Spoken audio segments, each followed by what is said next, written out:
Hello friend, welcome to maths teaching. আমি আজকে আবার চলে এসেছি। আজকে দেখব আমরা দেখছি গত কয়েকদিন ধরে যে পার্টিসিপেল অর্থাৎ নন ফাইনাইট ভার্ব। নন ফাইনাইট ভার্ব বলে আমরা কী কী দেখেছি? আমরা দেখেছি ইনফিনিটিভ, তারপর এখন দেখছি পার্টিসিপেল, তারপরে আমরা দেখব জেরান্ড। আজকে আমরা দেখব যে পারফেক্ট পার্টিসিপেল আর জেরান্ড। চলো আমরা দেখে নিই যে কোথায় কোথায় আমরা সেন্টেন্সে কীভাবে ইংলিশ বাক্যে আমরা পারফেক্ট পার্টিসিপেল ব্যবহার করব। চলো আমরা দেখে নিই। ধরো কখন আমরা বাংলায় যদি কোনো কাজ করে খেয়ে তারপরে একটা কাজ করছি, তখন আমরা সেখানে ইংলিশের পারফেক্ট পার্টিসিপেল ব্যবহার করব। পারফেক্ট পার্টিসিপেল অর্থাৎ স্ট্রাকচারটা কি? স্ট্রাকচারটা হচ্ছে হ্যাভিং প্লাস ভি3, হ্যাভিং প্লাস ভি3, তারপর অবজেক্টে থাকছে শুধুমাত্র ভি2 অর্থাৎ পাস্ট টেন্স। ঠিক আছে, তাহলে আমাদের একটা এক্সাম্পল দেখাই তোমাদেরকে যে having prepared, having তারপরে prepared ভার্বের third form prepared, having prepared for her presentation, having prepared for her presentation, she spoke confidently,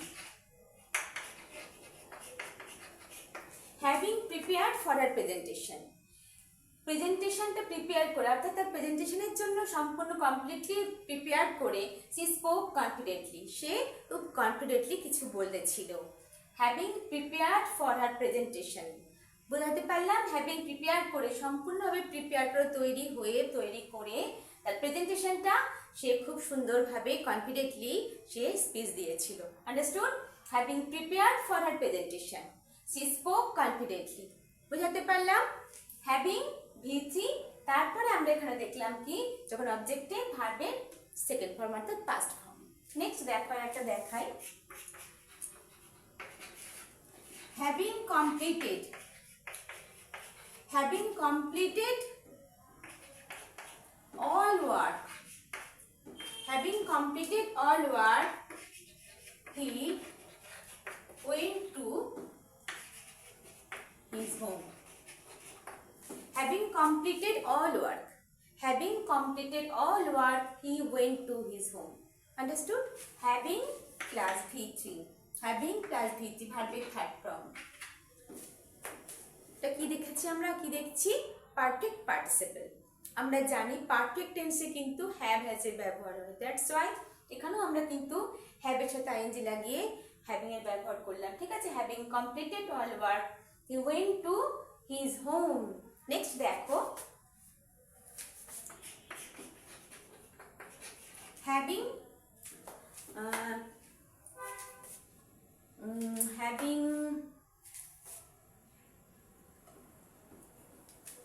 কি বলি এখানে? আচ্ছা, হ্যাভিং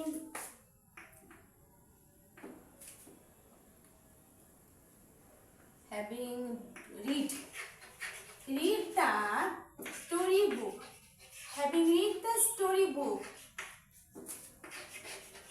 she returned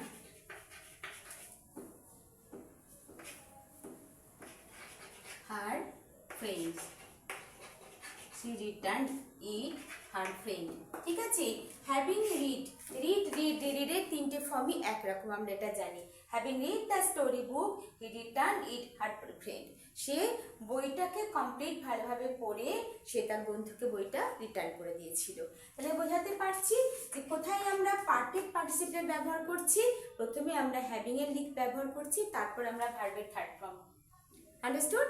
তারপরে আমরা সেন্টেন্সে যখন অবজেক্ট দেখছি তখন আমরা কাকে মেনলি কিন্তু এটাই subject. She return her friend having read the story book, she return read her friend having read the story book. Understood? বোঝাতে পারলাম? নেক্সট দেখো আর একটা সেন্টেন্স দেখাই,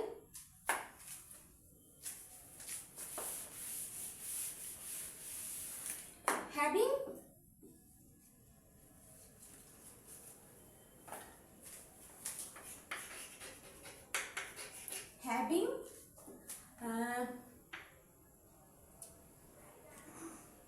saved. Having saved enough money. Having saved enough money. Saved. Having saved enough money, she bought.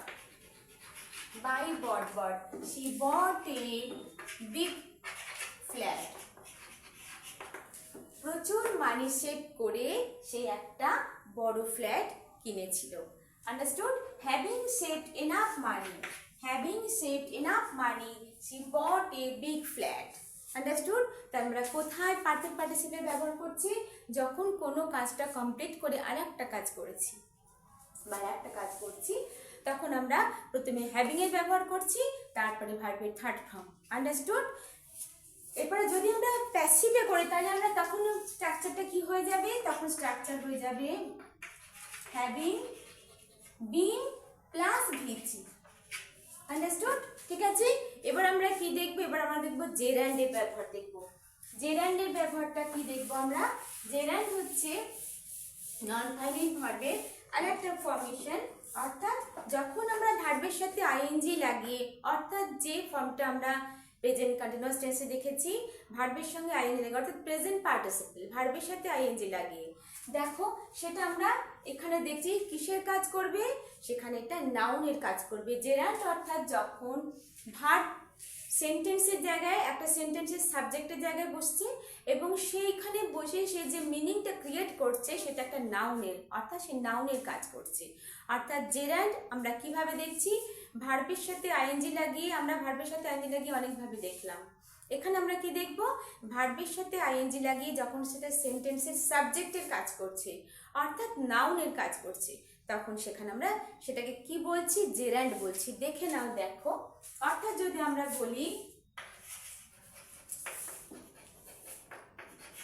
Swimming is the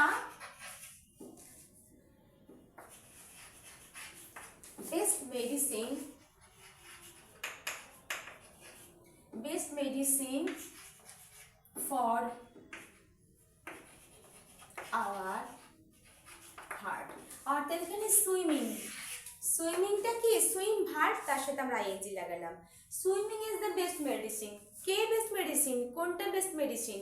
swimming, অর্থাৎ সাঁতার। এখানে swimming এর জায়গাটি, প্লেসটাকে দেখো সেন্টেন্সের সাবজেক্টের জায়গায় বলছে, অর্থাৎ এই সাবজেক্টে কে থাকে? নাউন অথবা প্রোনাউন থাকে।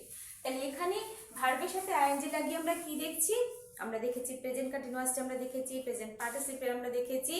আবার আমরা এখানেও দেখছি এখানে কিসের কাজ করছে? এখানে নাউনের কাজ করছে, অর্থাৎ একটা নাম। কে best medicine? Swimming best medicine. আর একটা সেন্টেন্স দেখো, reading book is my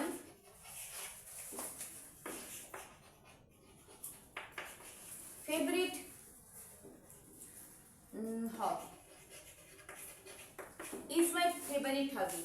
So reading book is my favorite hobby. আমার সবথেকে পছন্দের একটা হবি। ঠিক আছে, reading book.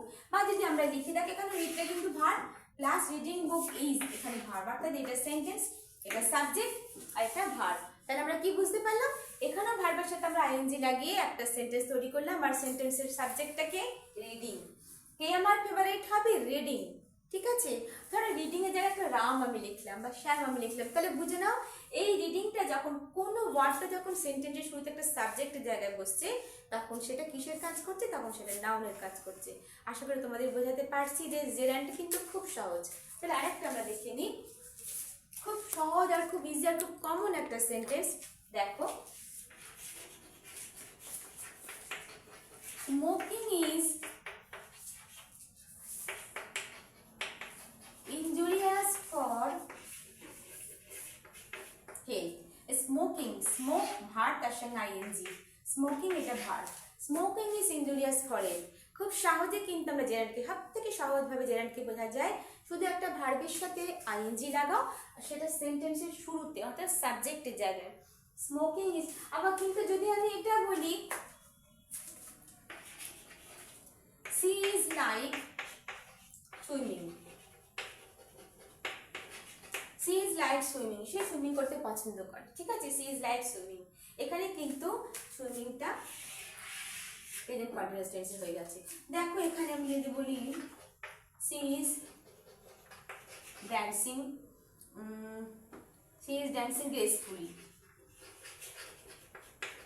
C is dancing gracefully, এখানে কিন্তু ড্যান্সিংটা কিসের কাজ করছে, এখানে প্রেজেন্ট কন্টিনিউয়াস টেন্সে। সি ইজ ড্যান্সিং গ্রেসফুলি, সে খুব সুন্দরভাবে নাচ করছে, ঠিক আছে। আর যদি আমি এখানে বলি যে ডান্সিং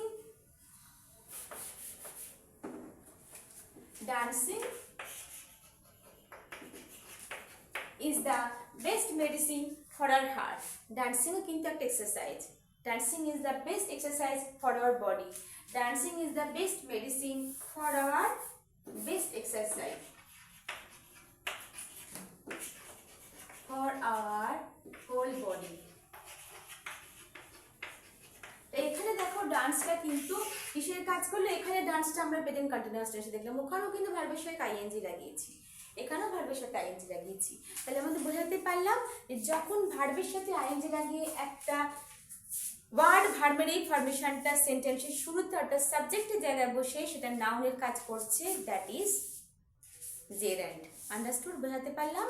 তাহলে আশা করি তোমাদেরকে আমি নন ফাইনাইট ভার্ব অর্থাৎ ইনফিনিটিভ পার্টিসিপল অর্থাৎ প্রেজেন্ট পার্টিসিপল, পাস্ট পার্টিসিপল আর পারফেক্ট পার্টিসিপল অ্যান্ড জেরান্ড, অর্থাৎ এই যে নন ফাইনাইট ভার্ব কাকে বলে, যারা সেন্টেন্সে ব্যবহার হয় কিন্তু যারা সেন্টেন্সে ফিনিট ভার্ব ছাড়া তাদের পুরোটা সেন্টেন্সের অর্থটাকে কমপ্লিট করতে পারে না।